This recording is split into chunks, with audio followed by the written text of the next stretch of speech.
بەغدا دەڵێت کێشەی پارەی نییە و هەرێمیش چاوەڕێی پارە دەکات. تەنها یەک ڕۆژ ماوە بۆ ساڵی نوێی 2025 و حکوومەتی هەرێم چاوەڕێی هاتنی پارەی موچەیە لە بەغداوە.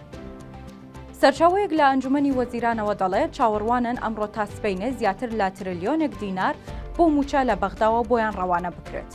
حکوومەتی هەرێم چاوەڕوانە پارەکە بگات تاوەکو لیستی موچە ڕابگەیەنێت.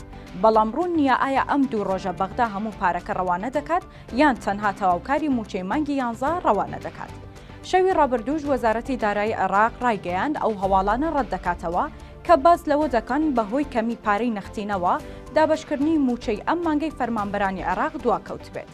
وەزارەتی دارایی عێراق لە ڕاگەیاندراوێکدا دەڵێت ئەو زانیاریانەی لە میدیاکان و تۆڕە کۆمەڵایەتیەکان بڵاوکراونەتەوە کە گوایە بەهۆی کەمی پارەی نەختینەوە دابەشکردنی موچەی ئەم مانگەی فەرمانبەرانی عێراق دواکەوتووە بە تەواوەتی ناڕاستن.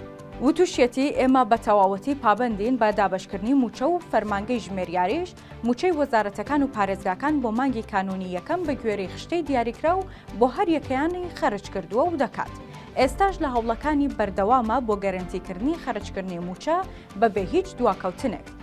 دوێنێ بەشێک لە میدیا عێراقیەکان بڵاویان کردەوە کە بەهۆی کەمی پارەی نەختینەوە دابەشکردنی موچەی مانگی 12 فەرمانبەرانی عێراق دواکەوتووە لەگەڵ نزیک بوونەوە و کۆتایی مانگەکە هێشتا فەرمانبەرانی بەشێک زۆر لە وەزارەتەکان موچەی ئەم مانگیان وەرنەگرتووە و بڕیارە ئەمڕۆ کۆتایی بە دابەشکردنی موچە بێت لە بەغدا. بەڵام ئەوەی دەمێنێتەوە هەرێمی کوردستان و موچەخۆر و فەرمانبەرانیەتی کە دەبێت جارێ چاوەڕوانی چارەسەری کێشە و گرفتەکان و وڵامەکانی بەغدا و حکوومەتی هەرێم بن تاوەکو بزانن چارەنووسی موچەکانیان چی بەسەر دێت.